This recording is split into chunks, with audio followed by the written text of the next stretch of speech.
Wassalamu ala Rasulullah. Bon, tout d'abord, Ramadan béni, Ramadan Mubarak.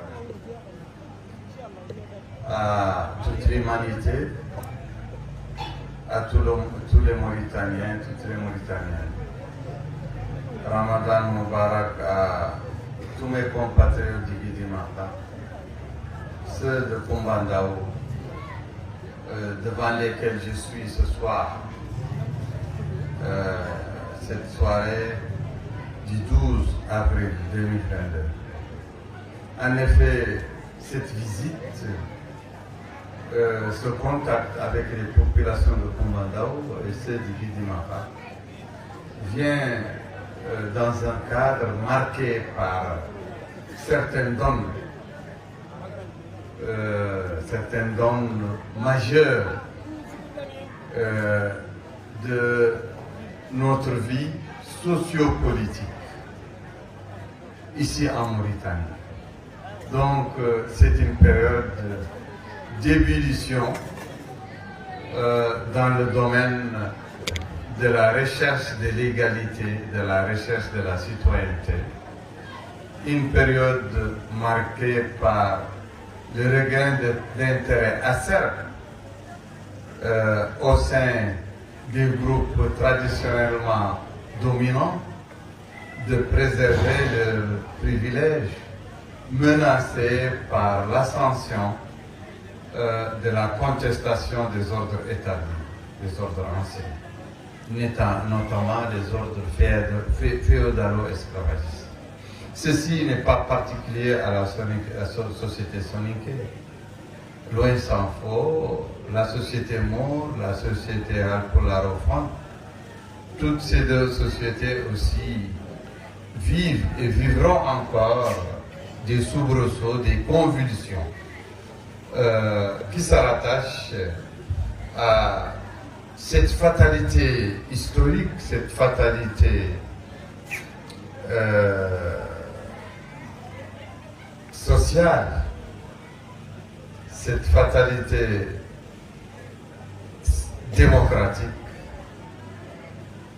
Il faut la transformation de la société.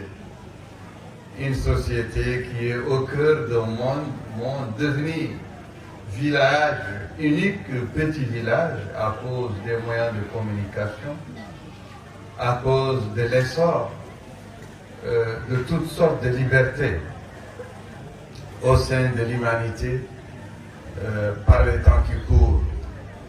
En effet,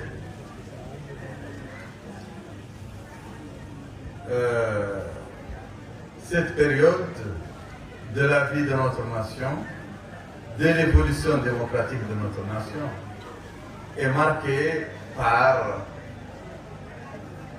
une certaine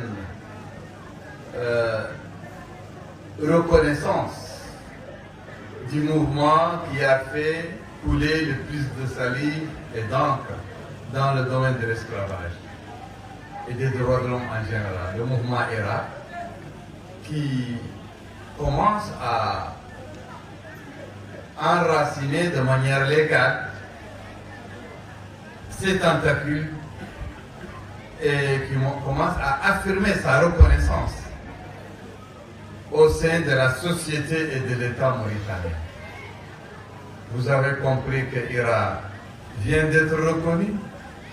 Elle n'est plus une organisation interdite, prohibée ou non reconnue. Les hautes autorités de l'État, par la voie légale et constitutionnelle, viennent d'asseoir la légalité constitutionnelle et juridique de l'IRA, du mouvement IRA, après que le peuple et les militants, à travers leur endurance, leur abnégation, ont fait asseoir aussi la légalité populaire, la légitimité de l'IRA Mauritanie. Donc, à la légitimité de l'IRA vient se doubler aussi la légalité juridique et constitutionnelle officielle.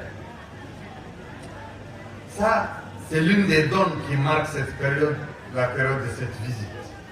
le moment de cette visite. Le moment de cette visite aussi est marqué par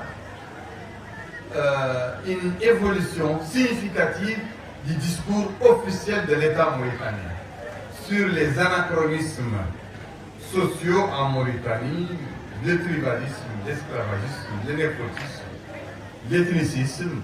Le chef de l'État mauritanien, le 10 décembre passé, à Ouadam, mais aussi tout récemment, a vilipendé les anachronismes sociaux, bref, les suprémacismes qui traversent notre société et qui créent des inégalités. Voilà, qui crée des fossés, des déphasages, qui crée la malentente, les face-à-face dramatiques entre nos populations.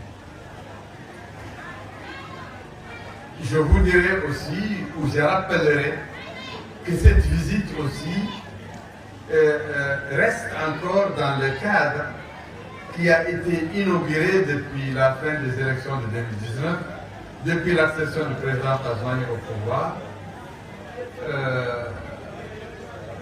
Cette visite est dans la même foulée, la même lancée des autres visites que nous avons organisées, nous en tant que mouvement Irak, mais aussi en tant que parti Irak, dans beaucoup de régions, de départements de Mauritanie. Ça veut dire que nous avons bénéficié pleinement et nous utilisons à bon escient les champs de liberté ouverts par le président Tazouani après que son prédécesseur a obstrué, a fermé tous les champs de liberté démocratique. Le droit d'association, le droit de réunion, le droit de circulation, le droit de contact avec les populations, le droit d'expression. Donc le président Tazouani vient d'ouvrir les portes légaux qui étaient illégalement fermés, obstrués par son prédécesseur. Et nous, en tant que mouvement, en tant que mouvance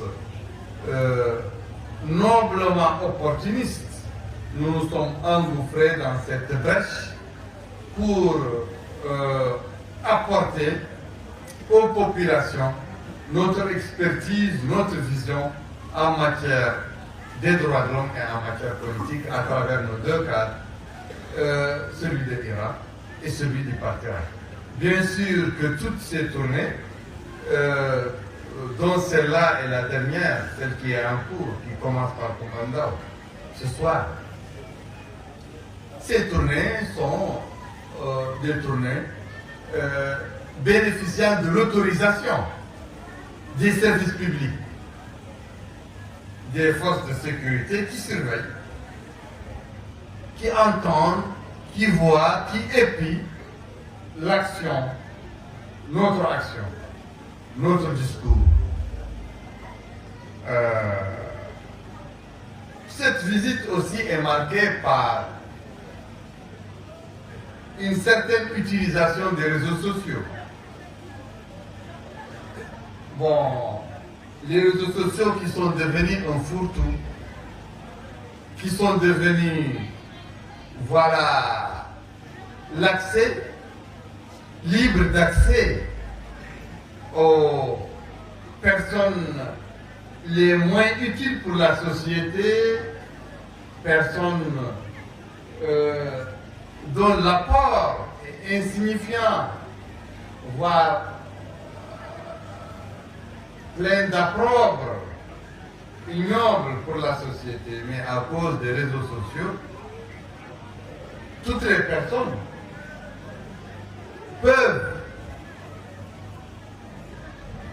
s'exprimer. Et il n'y a pas un filtre moral, il n'y a pas un effort des qualités qui sont requises pour que ces personnes puissent s'exprimer. Par exemple, notre parole à nous que nous avons portée très haut au sein de tous les foyers mauritaniens, dans les villes comme dans les bourgs et les villages. Notre parole que nous avons si portée dans toute la communauté internationale, dans tous les pays du monde. Notre parole que nous avons pu porter même au sein des grands parlements du monde libre, des grandes institutions onusiennes et internationales, libres, crédibles et transparentes. Ça, il faut avoir une certaine envergure morale, une certaine abnégation. Il faut avoir une certaine force d'idée, de caractère, d'endurance qui permettrait à une personne de venir, de faire entendre sa voix dans ces instances, dans ces milieux. Mais pour les personnes qui ne sont pas susceptibles de faire un effort, qui ne sont pas susceptibles d'avoir des qualités morales, des qualités humaines, des qualités d'apport utile à l'humanité, ces personnes ont les réseaux sociaux à leur disposition. C'est pourquoi je suis étonné qu'une certaine opinion, malheureusement, non avertie, mais quand même une opinion très amicale, très humanitaire, une opinion véritablement saine, a donné crédit à des menaces de mort, à des appels au meurtre proférés contre l'Iran. Ici, au cours de cette visite. Je regrette fort que ce genre d'appel, ce genre d'insanité proféré par des brebis galeuses qui veulent ternir l'image des communautés, de certaines communautés. Je regrette que ce genre de propos trouve un relais au sein des communautés mauritaniennes, au sein de l'opinion mauritanienne. Il fallait faire barrage à ce genre d'insanité, de petite folie. Il fallait faire barrage à ça par l'ignorance, en ignorant totalement ce genre de propos. Mais quand même, pour rassurer ceux et celles qui se sont inquiétés, j'ai décidé de trahir les membres du comité de la paix, donc ceux qui veillent sur ma sécurité depuis toujours. J'ai décidé de les trahir et de me débarrasser d'eux par une ruse dans la ville de Bogué. Et j'ai fait vite pour rentrer en plein dans le monde sonicophone, en passant par Djadbeni à Goïnit,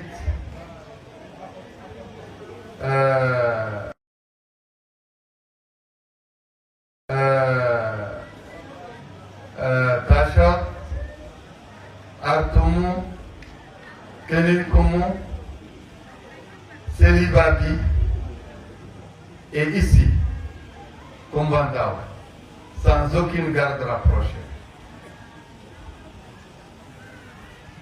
Le message est destiné à rassurer celles et ceux qui ont paniqué,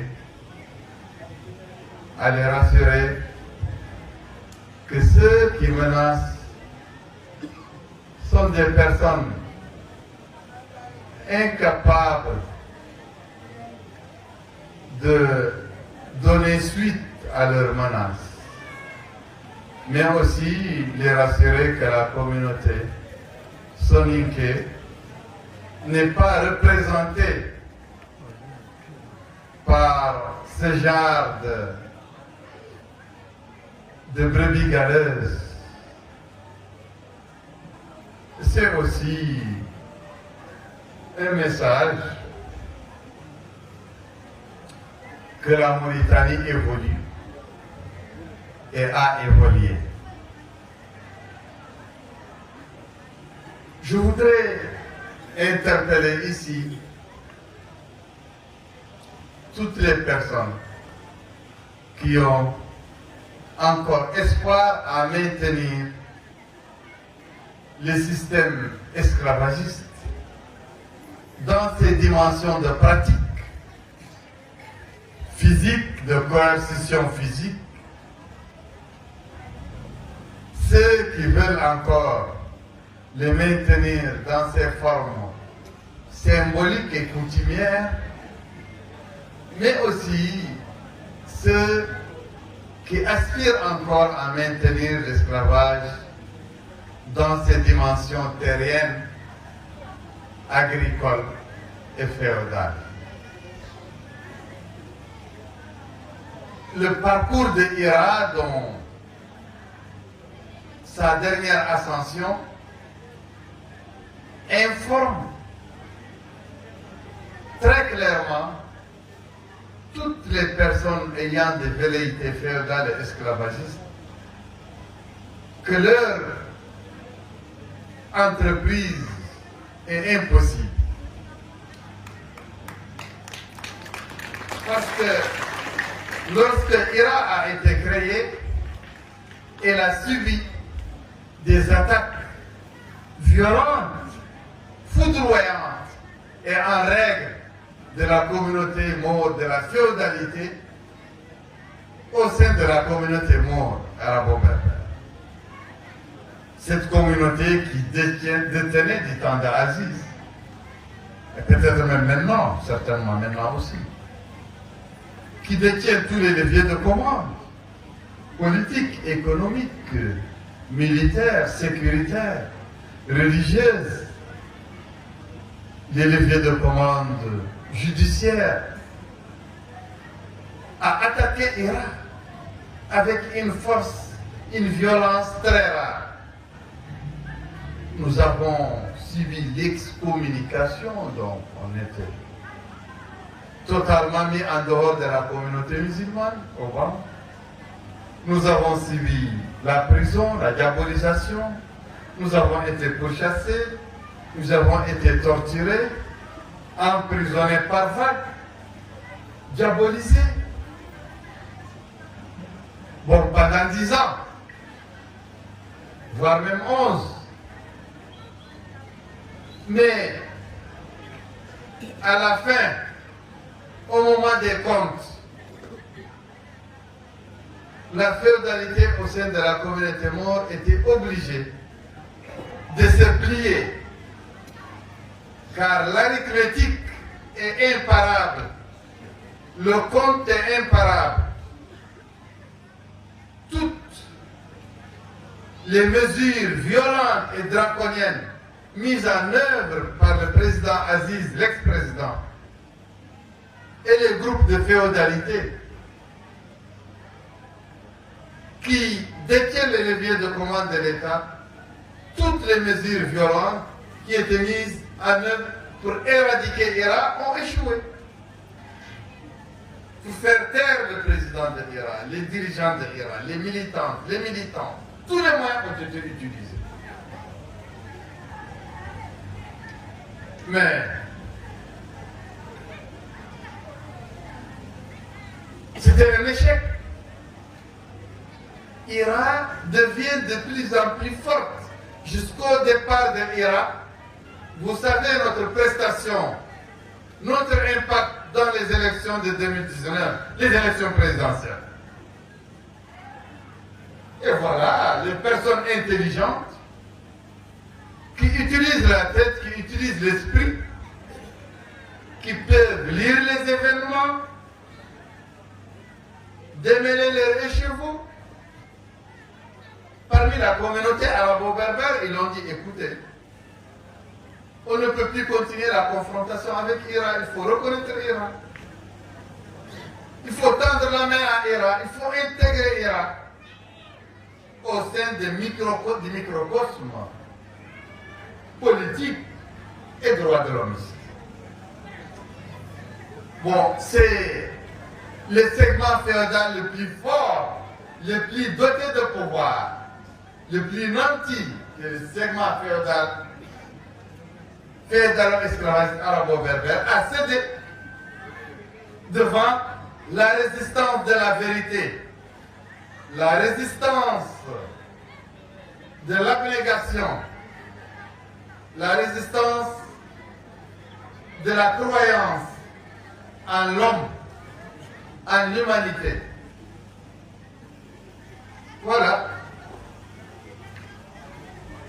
Bon, la féodalité au sein de la communauté alpuraine qui dirige les mouvements politiques de l'opposition et du pouvoir en Mauritanie. Cette féodalité aussi, en plusieurs temps, a attaqué l'organisation abolitionniste. Nous avons été attaqués par la féodalité alpuraine, des alpulars organisés au sein des mouvements alpulars à l'étranger et en Mauritanie. Les mouvements de lutte pour les droits des Négro-Mauritaniens. Ces mouvements nous ont attaqués, une attaque en règle et gratuite, lorsque nous avons réalisé le premier voyage de INAL en 2011. Ils ont récidivé aussi une attaque plus violente lorsque nous avons fait l'alliance avec le parti Sawab en 2018. Et en troisième temps, ils nous ont attaqués violemment et en règle et dans les moments difficiles lorsque nous étions en compétition contre le pouvoir en 2019 au sein des élections présidentielles, lorsque tous ces mouvements, alpularin, et les personnalités qui sont au sein du pouvoir de la majorité présidentielle et de l'opposition se sont ligués dans une coalition Nedoko-Bandung, coalition ethniciste, qui l'ont appelé la sévère, et nous ont attaqués.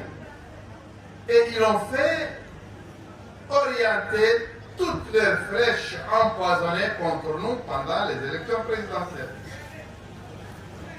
Mais aussi, nous sommes sortis la tête haute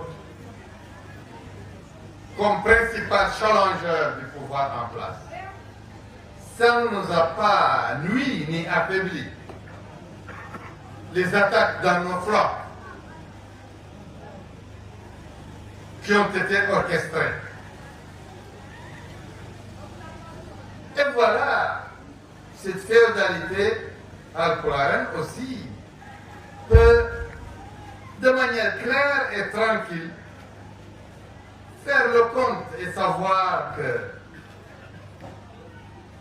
ce n'est pas à travers cet angle qu'on pourra nous éliminer ni nous affaiblir. L'angle féodal, de mépris féodal. Et je déconseille aux personnes d'extraction féodale au sein de la communauté soninké, qui est la communauté la plus proche de notre projet politique, de notre projet de droit de l'homme, dont les cadres, les personnalités ont le plus investi au sein de notre projet de société, notre projet de transformation. J'appelle cette communauté, ces segments, ces personnes ici, des segments féodaux, de ne pas tenter les tentatives que les féodalités morts et alpulares ont tenté et ont échoué.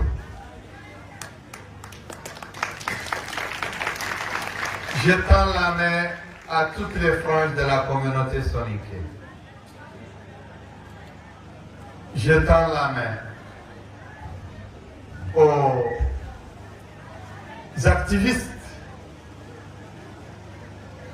de Gambana, de IRA, de IVDS, de RMPS, de AMES. Je leur tends la main.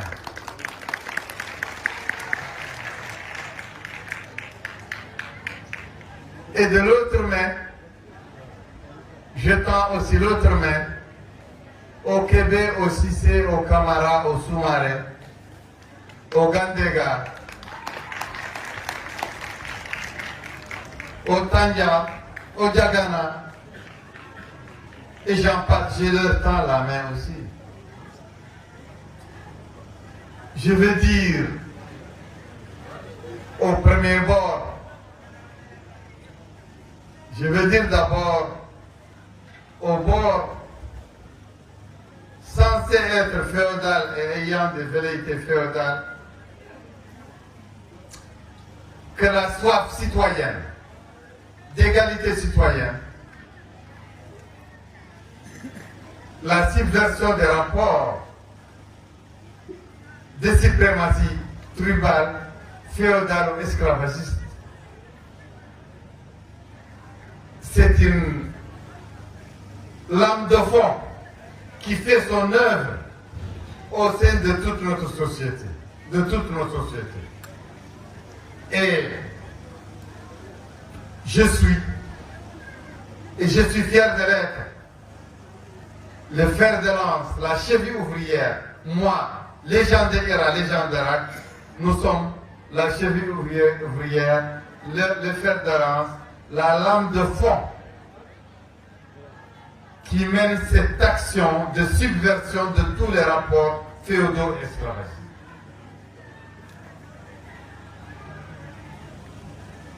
Mais on le fait pour répondre à la nécessité de vivre ensemble, à la nécessité de l'évolution sociale et démocratique de notre société et de notre État et de notre pays et de notre République. Nous le faisons pour asseoir la justice citoyenne, républicaine et religieuse. On doit parler de religion aussi. Parce que le fer de lance, la cheville ouvrière, moi, les gens de IRA, les gens d'Irak, nous sommes la cheville ouvrière, le fer de lance, la lame de fond qui mène cette action de subversion de tous les rapports féodaux esclavagistes.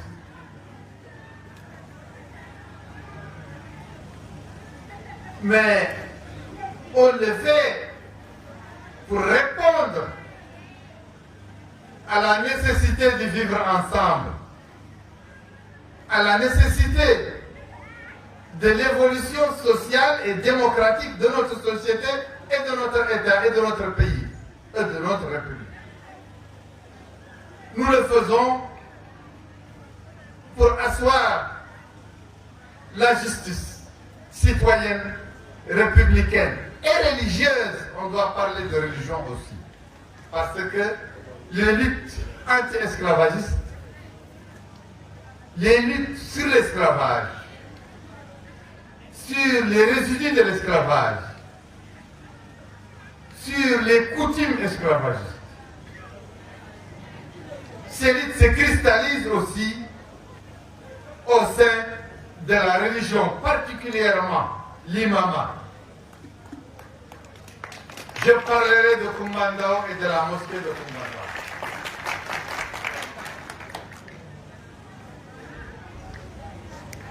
Chers compatriotes,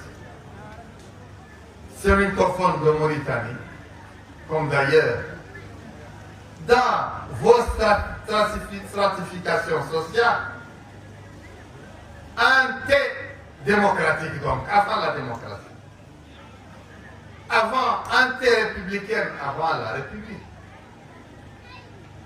chaque communauté familiale de naissance qui se définit par le nom, à chaque communauté était dévolue une fonction sociale.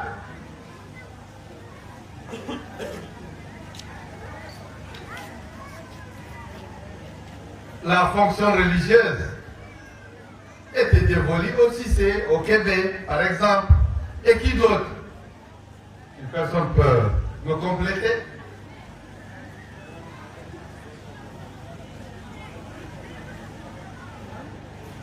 De même dans la communauté Maure, ou Akpula, dans la communauté Maure, le maniement, le port, l'utilisation des armes et le métier de faire la guerre étaient dévolus à certaines tribus.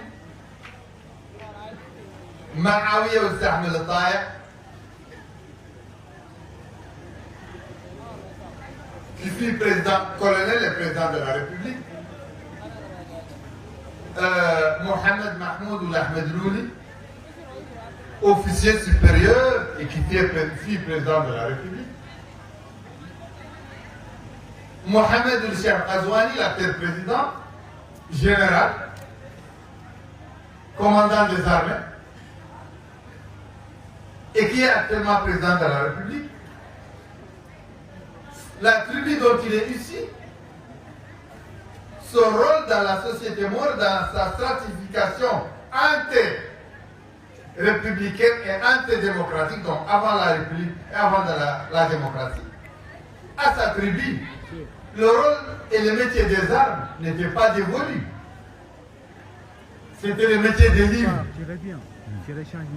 des connaissances, du savoir religieux.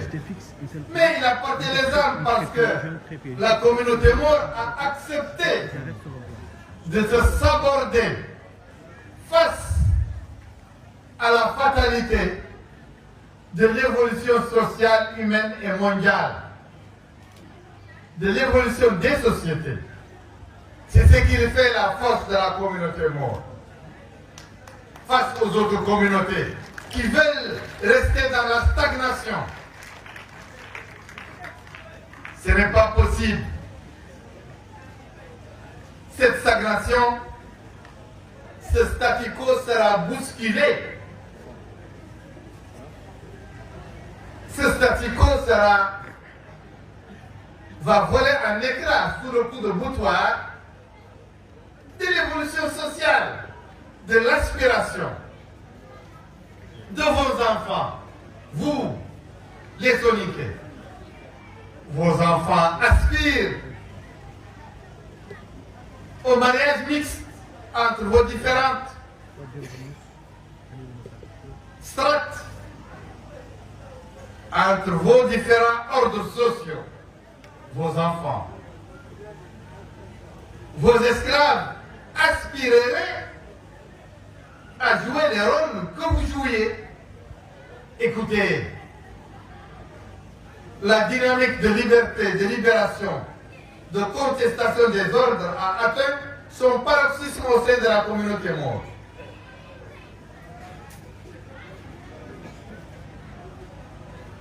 Voilà. J'appelle donc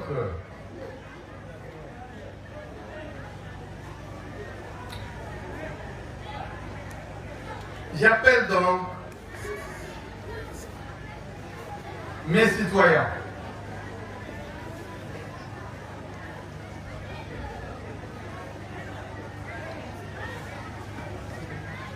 mes concitoyens,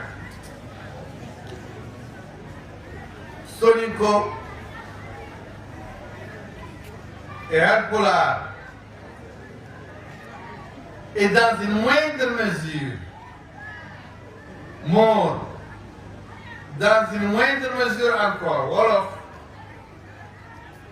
à méditer les évolutions imparables, les changements imparables. L'État doit faire respecter ces textes citoyens. Je ressens qu'au sein de la communauté Maure, Alpulaar et Soninké, l'administration mauritanienne, l'administration du commandement, les officiers de police judiciaire, les juges ne sont pas au même niveau. Pour applaudir le comité de la paix.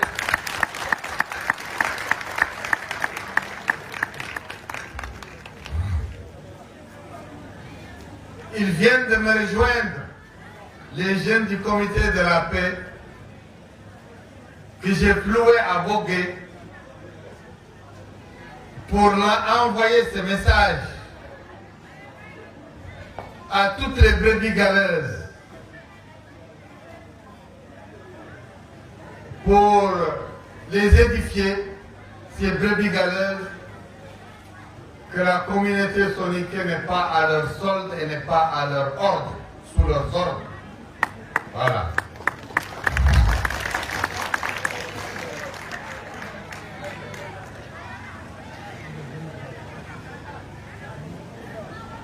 Donc, l'imama ne peut en aucun cas rester l'apanage d'une communauté, d'un père éponyme qui avait hérité de cette fonction sociale et de culte dans les sociétés d'avant la République islamique de Mauritanie.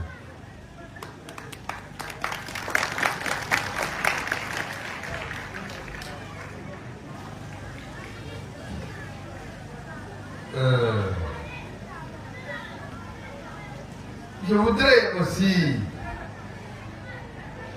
dire que la communauté soninké, avec le mérite qu'elle a à travers l'engagement de ses cadres, tout ordre social confondu, l'engagement de ces cadres au sein de la lutte contre l'esclavage en Mauritanie ne mériterait pas d'être logé au banc de la communauté la plus esclavagiste de Mauritanie. Bien sûr que de manière très officielle, chez l'élite Pulaar et l'élite Maure, il est de mise et il est populaire de dire que les vrais esclavagistes sont les soninké. L'élite parmi les Pulaar et parmi les Maures le disent et le banalisent, ça devient banal en Mauritanie au sein de l'opinion. Donc pourquoi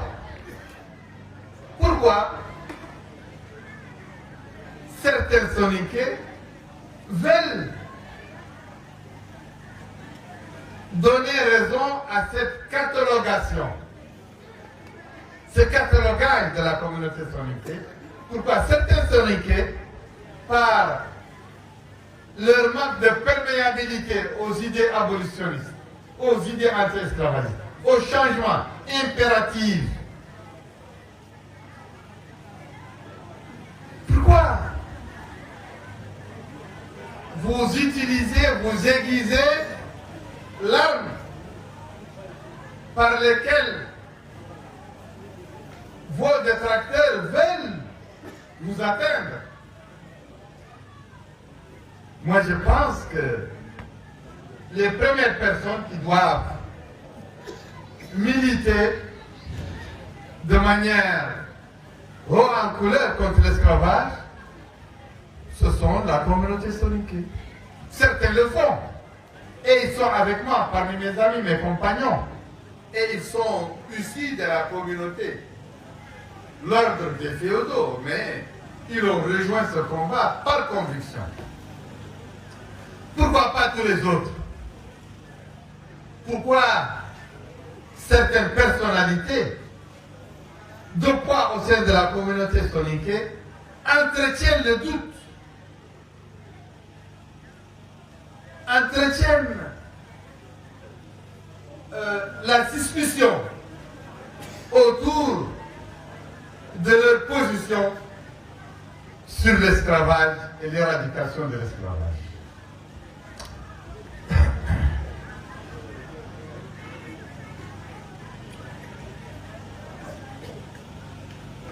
Je pense aussi que mes amis de Gambana ont d'excellentes capacités de mobilisation.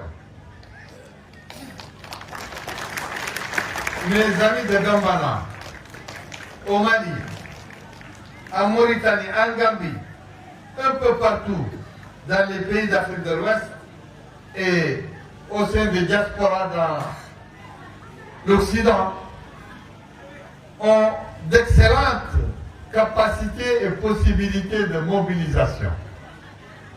Ceci est un atout. Et je voudrais que cet atout soit renforcé par d'autres atouts. Essayez d'être en phase et totalement en phase avec la lutte légale et pacifique. Pacifique et légale, pas seulement dans le discours et dans les mots, pas seulement dans les faits et les actes, mais dans le discours, dans les mots, dans la démarche. Et il faut que tous les abolitionnistes de Mauritanie, qu'ils soient de Hira ou de Gambana, ou d'autres mouvements, essayent d'être le plus strict possible avec la vérité. Le présentateur, l'orateur qui m'a présenté ici, lorsqu'il a dit que Biran, dans tous ses combats, il est resté neutre dans ses positions. Oui. Neutre, oui. Je ne suis pas neutre quand il s'agit de la confrontation entre le bien et le mal. Je ne suis pas neutre quand il s'agit de la confrontation entre le bourreau et la victime. Mais je suis neutre quand je donne un diagnostic d'une situation, quand je rends compte d'une situation, d'un état des lieux, d'une situation de violation des droits de l'homme. Je n'aime pas les rajouts. Je déteste les rajouts, les escamotages. Ce n'est pas joli. Ça ne fait pas les grandeurs d'un défenseur des droits de l'homme.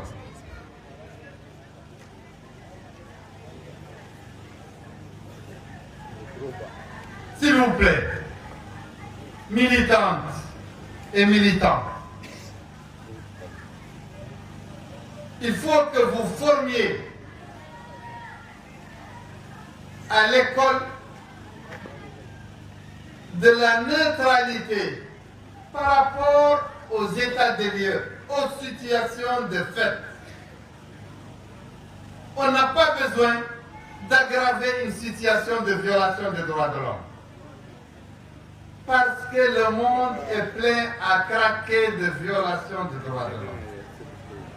Et pour lutter jusqu'à venir à bout de ces situations de droits de l'homme qui gangrènent le monde, toutes les sociétés du monde, pas seulement la société soninké, pas seulement la société mauritanienne, pas seulement les sociétés africaines. Pour lutter jusqu'à éradiquer toutes les violations des droits de l'homme, il faut vivre des dizaines de générations. Il faut avoir plusieurs vies, des dizaines de vies, des centaines de vies, des milliers de vies, tant que le monde est monde, tant que l'homme est l'homme, parce que l'homme est un loup pour l'homme, comme l'a dit Jean-Paul Sartre. Quand mon ami Samba Diagana viole une violation des droits de l'homme, je n'ai pas besoin de la dédoubler. Je ne dois pas la dédoubler, c'est pas joli de la dédoubler. Il faut être équitable dans son esprit. Ce qui fait la force de Biran, dans la communauté internationale, l'ascension de l'Iran et de l'Iran-Mauritanie dans la communauté internationale, c'est que nous sommes équitables dans notre diagnostic. Un esclavagiste, on n'a pas besoin de le charger. S'il est un peu esclavagiste, on le dit. S'il est un quart esclavagiste, on le dit. S'il est un demi-esclavagiste, on le dit. S'il est 100% esclavagiste, on le dit. On n'a pas besoin de rajouter, de ragoter, d'inventer.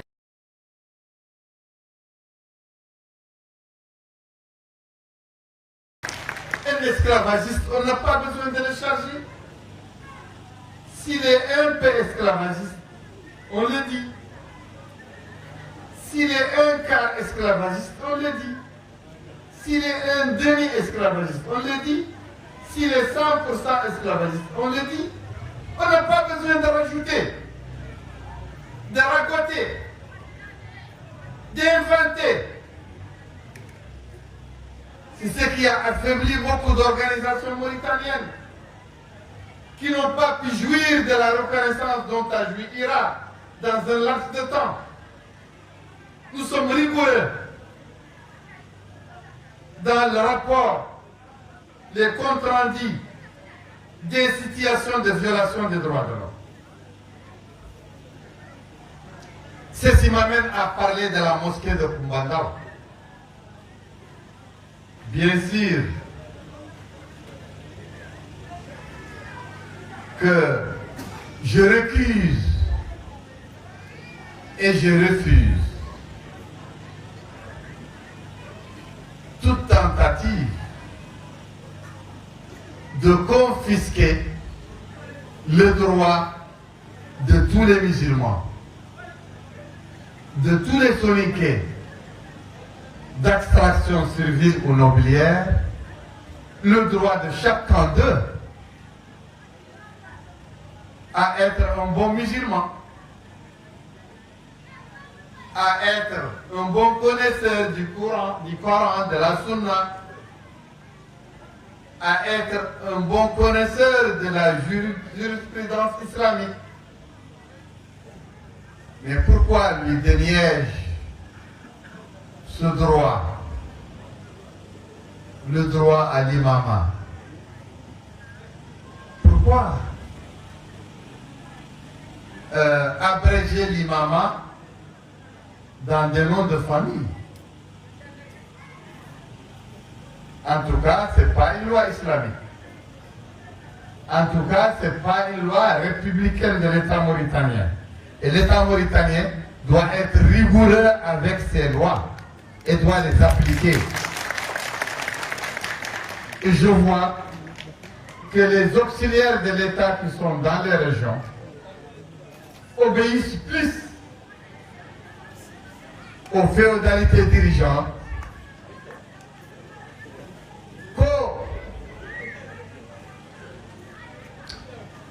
qu'aux textes et aux lois de la République.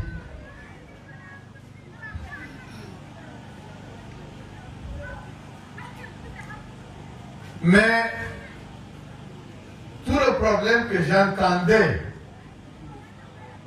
sur la mosquée de Koumbandaou, l'imbroglio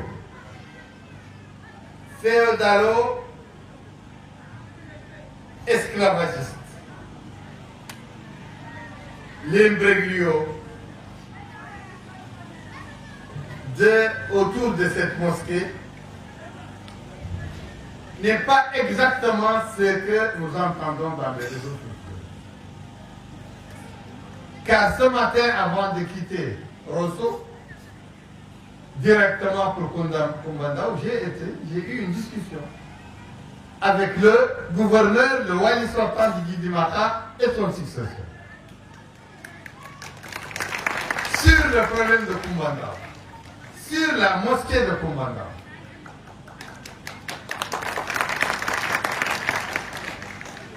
Parce que les autorités supérieures, personnifiées par le ministre de l'Intérieur, instruisent les autorités administratives des régions que nous comptons visiter pour que ces autorités communiquent avec nous autour des questions que nous posions au sein de leur circonscription administrative. Et bien sûr, bien avant mon arrivée, c'était un secret de polichinelle que Kumbandao était l'une des principales questions que j'allais traiter. Avec vous, avec aussi les Cissé et les camarades que je visiterai ce soir ou demain, mais aussi avec les autorités administratives. Je voudrais, avant de l'oublier, rappeler que seul l'État, représenté par le ministère du culte, le ministre des Affaires islamiques, seul l'État est habilité à fermer à ouvrir ou ouvrir une mosquée. Ce n'est pas Bira, ce n'est pas le Partirak, ce n'est pas Irak, ce ne sont pas les Traoré, ce ne sont pas les Cissé, moins encore les Kébé, ni les camarades. C'est l'État qui juge utile de fermer ou d'ouvrir une mosquée.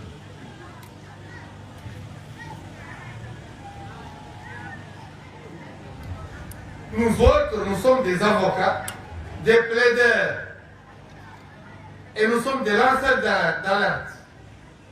Nous sommes aussi des dénonciateurs de l'injustice. Nous sommes des activistes, parfois de bruyants activistes, qui peuvent gêner l'État quand l'État est dans une position de violation des droits de l'homme.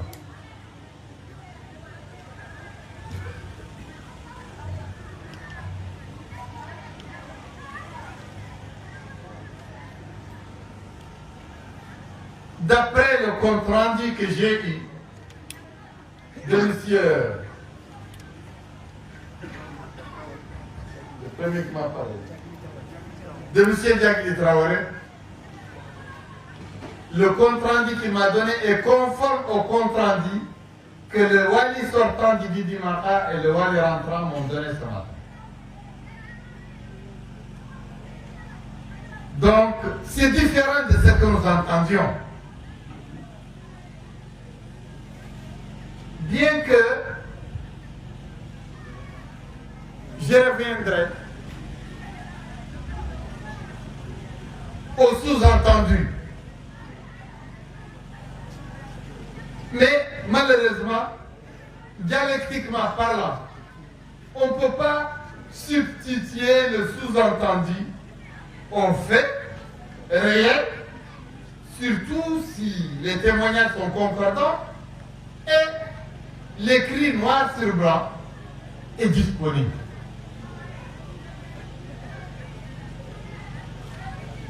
Il est écrit dans ce papier un protocole d'accord supervisé par le ministère des Affaires islamiques à travers le juge Mohamed Mahmoud Boulghali et la présence du conseiller juridique au ministère des Affaires islamiques, Jamal Cheikh Ahmed, et le directeur des mosquées, Sidi Mohamed Saleh.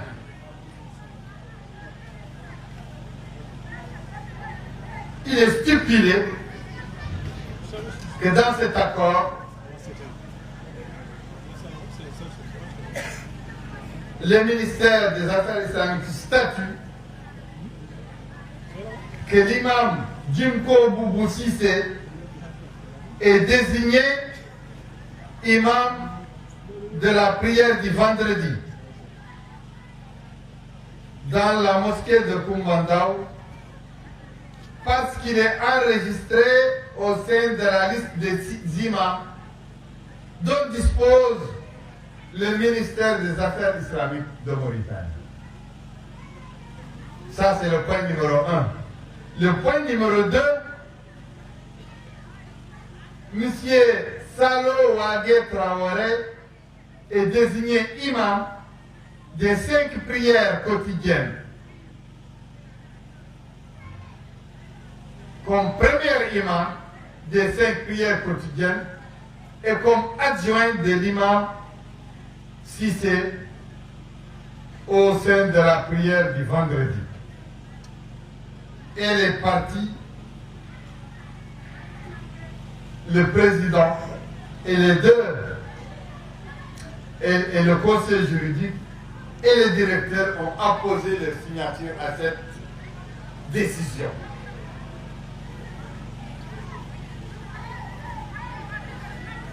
Cette décision a été acceptée par tous, mais d'après Djagili Traoré, lui et son bord ont constaté que l'imam Cissé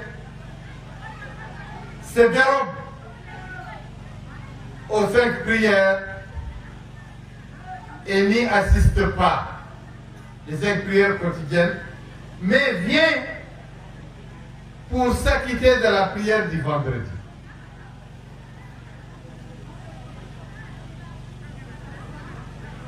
Djagili Traoré et ses amis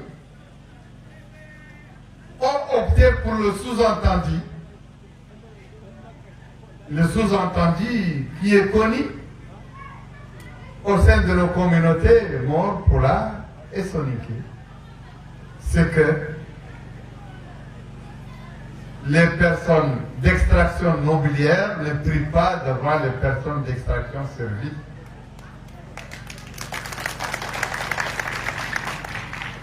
Ils ont pensé que cette dérobade de l'imam Cissé est due au fait qu'il évite de prier devant quelqu'un d'origine esclave.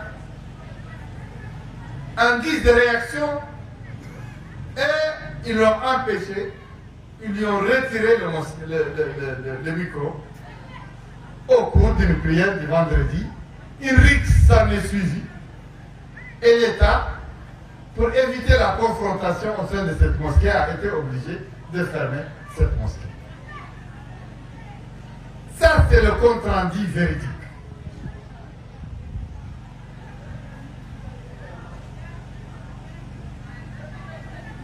Mais ce compte-rendu,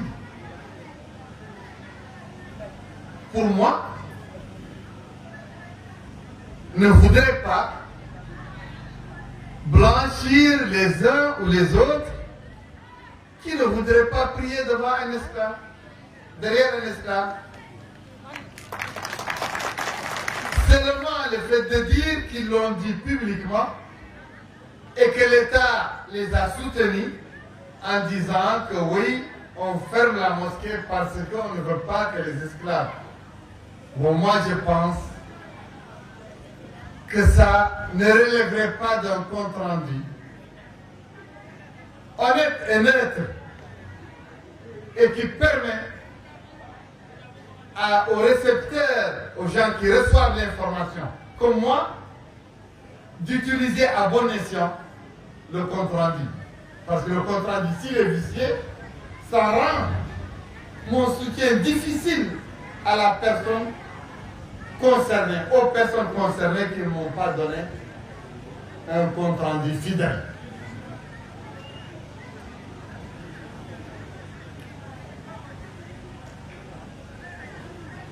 Je pense qu'il y a lieu de solutionner ce problème. Parce que les droits de l'homme, ce n'est pas seulement la confrontation. C'est aussi la prévention des conflits, le règlement des conflits, surtout entre communautés.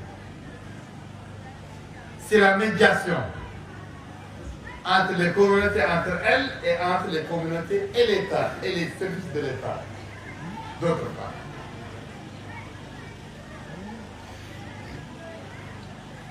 j'opterai ici publiquement devant vous pour une mission qui m'incomberait moi-même et le président Omar Ouliali et le staff qui nous accompagne, d'entamer une démarche de règlement de ce conflit. Et je pense que c'est possible, je pense que c'est judicieux. C'est notre devoir. Quand un problème est à ce stade, notre devoir est de chercher à le régler par la voie qui nous est dévolue, nous, en tant que société civile, comme préveneurs de conflits. Je vous dis néanmoins que malgré que ce problème peut être réglé à l'amiable, il y a bel et bien des problèmes aigus qui trouvent leurs racines dans l'esclavage, notamment sur les questions des terres, sur les questions d'arbitraire de l'administration, ici et ailleurs, contre les populations d'origine serbe, d'extraction serbe. Ces problèmes, on va les traiter à un autre niveau. Et nous sommes prêts à les recevoir. Mais nous allons les recevoir au cours du congrès régional du Parti RAC qui aura lieu à Siribari le 13 et le 14, donc demain et après-demain, à Siribari. C'est ce congrès qui sera le cadre adéquat pour poser ces problèmes. Aujourd'hui et ce soir, notre seul et unique problème, c'est le problème de la mosquée de Koumara.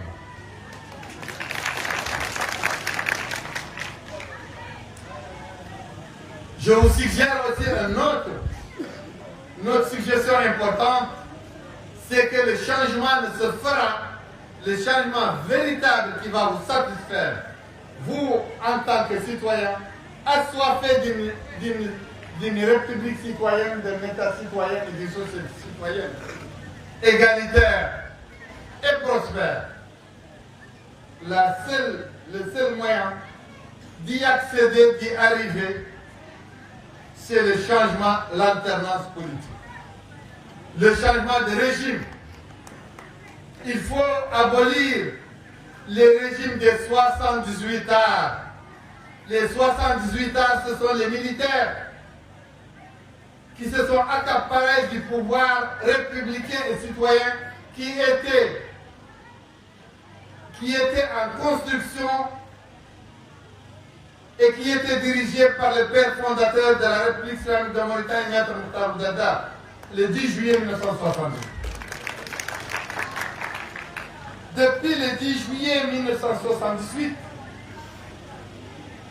les 78 arts qui se sont accaparés du pouvoir, les capitaines, les lieutenants, les capitaines, les généraux, les colonels, les lieutenants-colonels, les colonels et les généraux ensuite, jusqu'à nos jours, c'est leur esprit, leur vision de la Mauritanie, qui est en vigueur, qui gouverne la société, qui gouverne l'économie, qui gouverne les services de l'ordre, qui gouverne les esprits tout court. Et c'est là où le bas blesse. Et c'est là où la Mauritanie a vacillé, a connu des dérives ethniques, des regains d'esclavagisme et de féodalisme, a connu la falsification des diplômes, la gabégie, le vol, la discrimination entre les communautés. Il faut abolir ce système. On ne peut l'abolir que par l'alternance politique.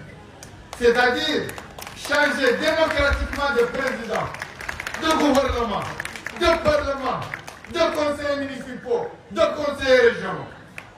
Et pour les changer, il faut que les gens votent contre la majorité présidentielle qui nous gouverne depuis 1978. l'un des derniers gouvernements, et nous espérons le dernier gouvernement de cette communauté de 78 ans qui ont mis le pays à genoux, qui ont divisé les Mauritaniens, c'est le président Ghazouani. Bien que lui, il tend la main, il pourfend le féodalisme, il pourfend l'esclavagisme, il autorise, il autorise les défenseurs des droits de l'homme, les opposants à agir, à contacter les populations. Donc il peut être une transition. C'est pourquoi nous l'avons soutenu contre son prédécesseur qui voulait renverser son pouvoir après son élection. Son prédécesseur, Mohamed Abdelaziz, lorsqu'il a voulu le renverser, lorsqu'ils se sont scindés, nous, Arabes et à Irak, nous avons opté pour le renforcement du pouvoir de Ghazouani parce que nous pensons que Ghazouani est le plus apte parmi le groupe des militaires à accepter d'ouvrir ne serait-ce que quelques vannes pour la démocratisation de la Mauritanie et ses ouvertures démocratiques. À l'instar de cette réunion qui nous était interdite du temps d'Aziz, du temps de Mahawiya. Cette ouverture nous permettrait d'amener les Mauritaniens au changement par le vote pour le parti RAC au cours des élections municipales, législatives et régionales de 2023. Pour ce faire, il faut savoir que la majorité des pièces d'identité des Mauritaniens sont en expiration la fin de cette année. Toutes les cartes d'identité, la majorité vont expirer. Il faut renouveler vos cartes d'identité. L'arme du changement, la pièce d'identité, il faut s'enrôler, s'enregistrer sur la liste électorale. Ce débat, nous allons le poursuivre demain et après-demain à Sélibabi au cours du congrès du Parti RAC auquel vous êtes tous conviés, Guidi Mahouaz et Guidi Mahoua. Je vous remercie.